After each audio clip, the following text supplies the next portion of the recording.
All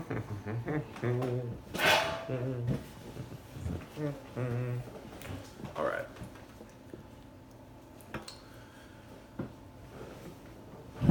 Let's go ahead and let's get the started. live cam going and all that shit. All right. Fundamentalists Podcast, episode 2. Let's record that audio. Yeah, let's get this audio recorded down to... Record, motherfucker. Alright, here we go. We shall win this battle with technology. And here we go. What's up, everybody, and welcome to the second episode of the Fundamentalist Show. On this episode, we're going to be talking about Take and their recently canceled North American tour due to pressure from Antifa on various venues around the country. We're also going to be talking about the bad as fuck new Black Dahlia Murder, Whitechapel, Flesh God Apocalypse tour that'll be coming to the United States later on this summer.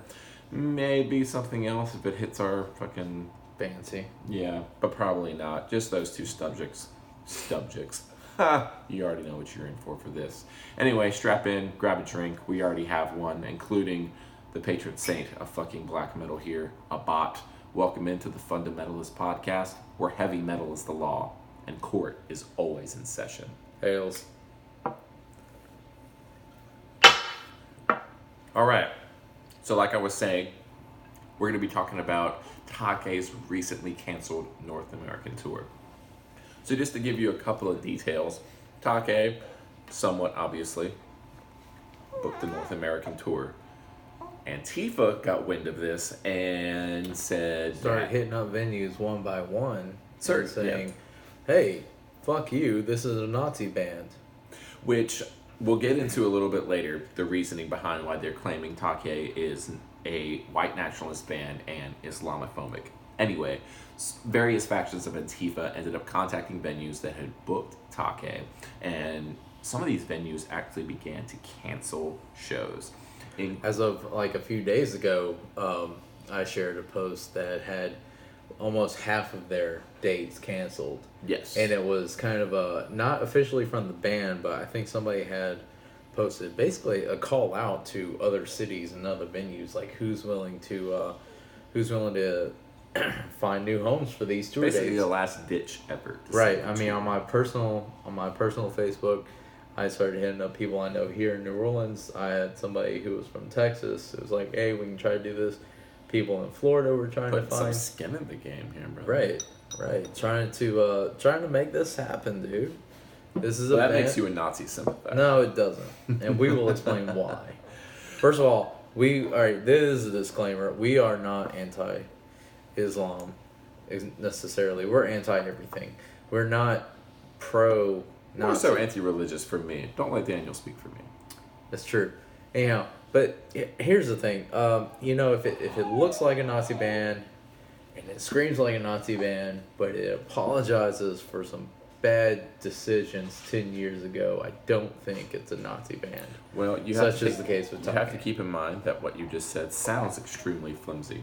So they act like Nazis, they talk like Nazis, but when they get confronted about it, they're scared because they might lose their livelihood, is what someone on the Antifa side of the argument just heard from you. Well, that's fair. And in this cherry-picking social media society we live in today, that is probably what just happened. However, what I'm trying to say is I don't think Take is a Nazi band. I think their singer makes stupid choices on stage. I mean... All right, well, before we get into that, before you make this argument, let's actually illustrate for you what exactly this controversy is about. This whole incident primarily stems from a show that happened about 10 years ago in Germany where the frontman of Take drew a swastika on his body during their performance. And that's a stupid decision. Of course, and recently Take, during their in their announcement discussing the cancellation of this North American tour, they actually brought up that incident, claiming it was a purely provocative act, one done in naivety and not meant to be malicious, which it's black metal. There's a ton of things done tongue-in-cheek that people tend to take very, very seriously. But at the same time, I understand the backlash for why people would be upset about it. But one, it's in Germany. If you're trying to upset people, why not bring out the biggest skeleton in their closet? It's almost like a band coming here to the United States and having images of slavery and the racism that has plagued the history of this country out and about. Bringing out the people's demons, which, I don't know, that sounds pretty black metal to me, to fucking antagonize someone in that way. Anyway, it was just that one show in Germany. Various other outlets that I'd researched are starting to bring up the fact that they find Take to be anti-Islamic, judging by some of the lyrics in their songs where they discuss, I think one of the lines is, "To hell with Muhammad and the Muhammadans." Yeah, that was the lines. And it's from the song, I may be mispronouncing, but it's Orkan is the name of the song. And it was, it was a line in that song, and yes, that is anti-Islam, and they have a shirt that has anti-Islam. No one's hiding that. Ballsy for real. It is ballsy, real. And let's not forget what happened to those Charlie Hebdo people. Right, and so, what is saying anti-Islam? Is it saying anti a people, or is it saying anti a religion?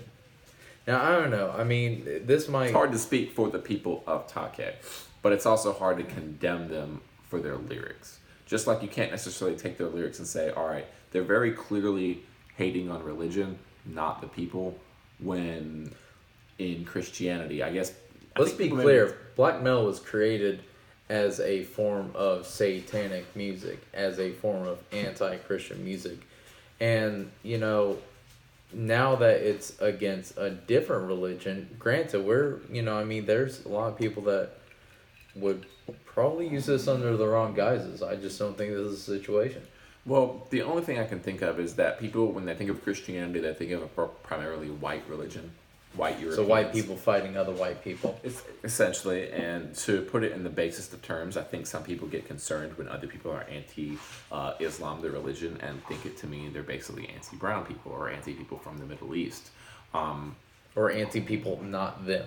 Yes. So it's very difficult to not be Take or people who actually know them as human beings and actually judge them for what you do not know to either be or not be in their hearts, and that's not what we're going to do here at the Fundamentalist. I want to speak on the side of the venues and the promoters. Okay, now I know Take released a statement saying that they work in production, so you might have a little bit more of an inside idea of just how big of a pain in the ass / liability or fear that these venues right. have. So let me lay this out for some folks. So Take mentioned that some of the quote unquote excuses they were given were deplorable, and I can understand their feelings about that. Although I do feel like there is some validity to venues canceling or promoters canceling a show when they fear that violence may occur. Because here's the thing, Antifa has no central leader. No, Antifa has no central leadership, right. And that's why it's not really truly difficult. An organization, it's a movement, so there's no one you can bring to court if somebody does get hurt. But most certainly assured, the venue owner or the promoter who organized this event would be brought into court. And so when you think about, okay, this is a black metal show, it's an obscure part of an obscure genre. Okay, well, arguably, black metal is an obscure part of heavy metal, which to the wide world is obscure music within itself. So, i.e., not going to make a lot of money tonight compared to other things that might come to their venue throughout the month or throughout the year.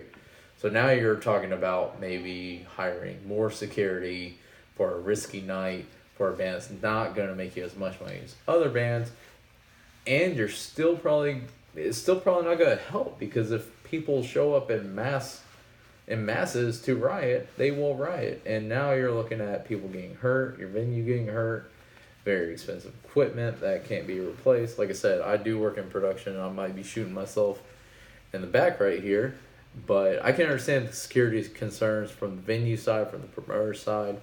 I just think it's very unfortunate that, there's so many more worthy targets for Antifa to go after. We're not necessarily going to list them here. Right, no. Not going to fire those shots yet. No. I mean, and that's not exactly what the show's about. I'm just trying to say that, we have here a band from Norway. Tours are hard to set up. Black metal does not make money. No one gets in this for money and pussy, okay? They play Nickelback shit for that. Unless you're Nergal. I feel like he's transcended black metal at this point, though. I.e. Yeah, well, Nergal is like a demigod amongst men. I mean, that we're gonna... I don't know. We're gonna find out one day, like, he has fucking silver for blood or something. You'll discover on this show that we have a huge hard-on for Adam Darsky. Sorry, that's just the way he's just a good human being. Some people are just better than others, and I think he is one of them. So he's up there. Sorry. Anyways, deal with it. Yeah. So, but anyway, so I mean, it's a scary situation where who decides who's right and who's wrong. Succinctly describe. All right, if you had to boil down your argument into like 2 or 3 sentences, make your point right now. Make my point. Okay, this is a band that made stupid choices on stage. Who have apologized for choices, but it was one. What's that? One live incident. One live incident. Okay. You say choices as in plural. Well, yeah, sure. Okay, so I mean, if we're also talking about the Muslim lyric, that I don't think it's a stupid choice. That could be a stupid choice to some. What I'm trying to say is, this is a band that made a mistake 10 years ago. They are constantly apologizing for it. They are feeling the wrath for it. And while, honestly, like, yeah, I'm pissed that they used a swastika as well. There's no room for that shit. But this is not the head of evil, This is not you're not going to win the day by taking this band out and ruining their tour. That's what I'm trying to say. All right, so while I do try to be devil's advocate and I do try to find the point from both sides, I am a little perplexed as to why this got so much traction. I know that Talib Kweli, who is an artist who was actually booked at one of the venues that Take was also booked at, and he canceled his show at the venue saying that he didn't feel safe bringing his team, family, friends, or fans into a venue that supported white nationalism. Now, Take having a swastika on one of its members at one show in Germany doesn't necessarily express the fact that the members are fucking Nazis. It very well may. We have no idea. And my only reservation about vilifying this band, because if they are Nazis, then yes, they should be fucking vilified. Right, fuck them. But at one point, is artistic expression thrown out the window? There's plenty of punk bands that we know are anti-Nazi that have Nazi imagery. Like, using the imagery does not necessarily mean you condone the imagery. And I know that is the most fucking vanilla bullshit fucking excuse, and it's not an excuse. I'm only saying, as far as devil's advocate goes, there's the one incident and not many others. They deny it, so it's his word against the word of, I suppose, Antifa, which is a loosely conglomerated federation, I suppose. I'll put it to you in a few different ways, okay? Not, again, like, we're going to stay in the world of metal, but in the wide world of things, the folks who want to hurt you are not going to show their hand, okay? So, the people who... Like I said, there are lots of Nazi punk bands out there, and there's lots of, like, white supremacists out there that aren't going to let you know they're white supremacists because they want to see how far into the system they can get before they start doing their evil work. Here's the other thing that really bothers me about this situation is, as a metalhead, maybe you can confirm or deny this. Maybe. You send, like, throughout the day, just a regular day, I... get a lot of misperception about what being a metalhead or metal is all about. And this just kind of feels like another situation of that, but blown way into dangerous territory. I feel like the uninitiated, the uninformed about metal are easily swayed on this. And I mean, who couldn't be? Well, that, and they're a Scandinavian band, and for rightly or wrongly, I feel like Scandinavian countries have a stereotype of being very nationalist, and there's nothing wrong inherently with being a nationalist. There's nothing wrong with being proud of your country. Let's get that out of the way. Right. Like, there's nothing, like, people hear the word nationalist and they immediately think Nazi and things like. There's Just literally like- nothing wrong with being proud of your country. None. Right. At least not to me.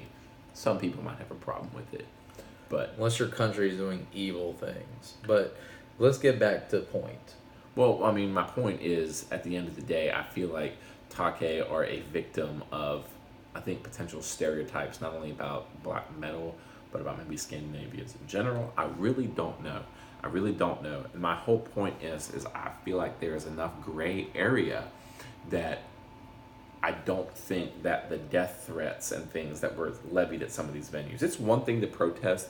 It's one thing to have a massive social media movement bombard these venues with being like, hey, this band has done some questionable things, and we think you need to be aware of that. And for the people who are 100% convinced that they're Nazis, who want to tell the venue, hey, I'm convinced these people are Nazis. If you book them, I'm not coming to your venue anymore. Then, okay, that's fine. That is 100% their right. And that is 100% up to the venue to gauge whether or not they feel they want to risk losing the patronage of those people.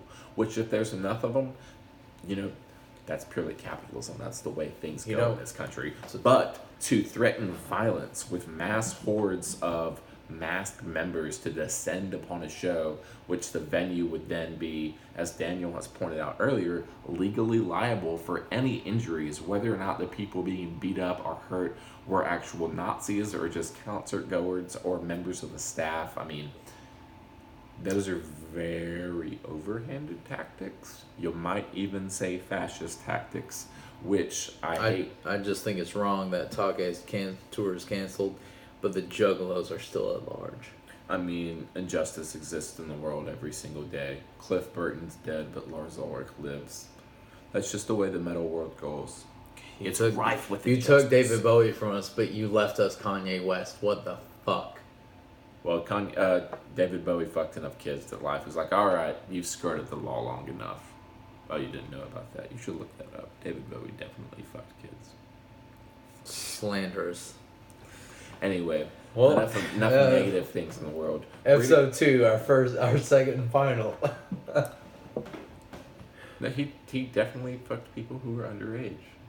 I mean, like a lot of rock stars did back in the day. But you're Banging 12, 13, You've and got 14. to cite like a story and a website. I don't need to. Ripple. Google it. There are a litany of them. But okay, well, Just because you like David Bowie does not mean you need. That's not what I'm saying. That's not what I'm saying. What I'm saying is He's offended. I destroyed his childhood hero. We just got Actually, he's done. offended that he didn't ask to fuck him as a 9-year-old. That's what he's really upset about. You know me. I just want someone to love me. That's it. That's exactly what it is. That's exactly what it is. You know who does love you? The fucking Black Dahlia Murder. And that's why they announced their recent tour with Whitechapel, Flesh God Apocalypse, and some other supporting acts. I should probably know. Let's find look that out. up. Anyway, they're going to be embarking across the United States this summer. Whitechapel will be playing their album This Is Exile in its entirety. Black Dahlia Murder will be playing their most recent record, Nightbringers, in its entirety. And Flesh God Apocalypse. I almost said Flesh Bod. So you were mine. You did say Flesh Bod. Flesh God Apocalypse. So Flesh God Apocalypse will just be bringing their usual metal badassery. As will, what are the other bands we have? All right, so here? we have Aversion's Crown, Shadow of Intent. yes. Yes, those are the other bands. Shadows of Intent and Aversion's Crown. Sorry. Anyway, those bands will be fucking wrecking your faces this coming summer. The tour is from June 8th until July 14th, and it looks like they're rock and stay for most of metal as fuck. It's coming here to New Orleans. It's coming We'll to have New a Orleans. live on the spot show for that. You best fucking believe. Hopefully some content with some of the bands, but we'll see about that.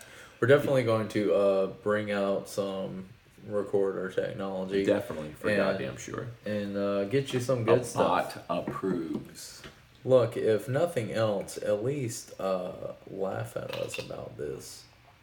But enjoy this podcast, have a good laugh, but also share with us what you think. I mean, I've had a lot of people come at me for this whole Take thing, and I don't expect it to stop, and touchy that's fine. subject. Because discussion is where we get our true values from.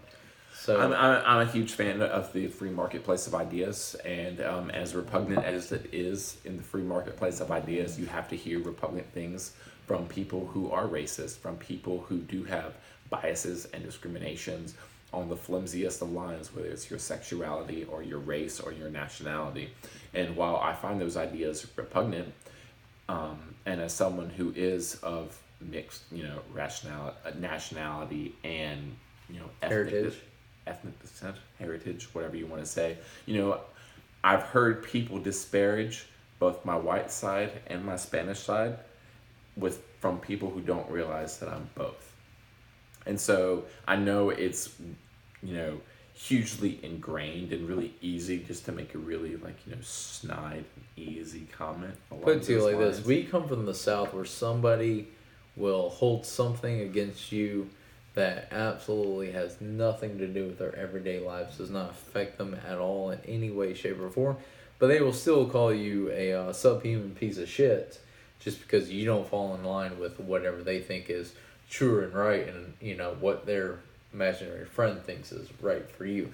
So we, I'm for everyone. Okay, everyone has the right to be here. Everybody has the right to respect, and everyone has the right to be heard. I just I don't know, this whole situation got me fired up. Everyone has a right to respect and a right to be heard, but it's unfortunate when some people are silenced for the perceived biases that they have. Give me that. I only lament for Take because there's a chance that they aren't Nazis. If the people are, then yes, fuck them. I feel like there's a greater chance that they are not than they are, and I feel like a lot of what goes through people when they think of heavy metal is a lot of just blind belief into what it isn't rather than what it is. And so just like people when they think about the Black Panther movement, they just think about racist and nationalist black people as opposed to a benevolent organization. Exactly. All right, so I feel like we've done enough damage on this episode. We've never done enough fucking damage, but yeah, you're right. This has been the episode of the Fundamentalist Podcast. Before we go, we implore you, please like and share, subscribe, comment, to the show, argue. Yeah, please argue. We want to sow the seeds of conflict. Death threats. Sow the seeds of conflict along ideological lines, not necessarily racial lines, or religious lines. More along the lines of the metal bands that you like. I'll start a war with you if you try to tell me that Attila is metal. For sure. Oh, we can eradicate you and your people. Jesus That's Christ. fine. We come in the name of war. And we're in March now, so the Ides of March are here. So you best fucking be careful about talking shit. I'm coming for you. Anyway, if you do want to talk shit and provoke me, Facebook.com/TheFundamentalists, Instagram @TheFundamentalists, and the YouTube channel, The Fundamentalists. Like, comment, subscribe. We fucking love you for watching. Very much. Horns and Hails. Hails. Abat, the patron satanist of black metal, hails you. Till next time, we have been the Fundamentalists. Goodbye. All right.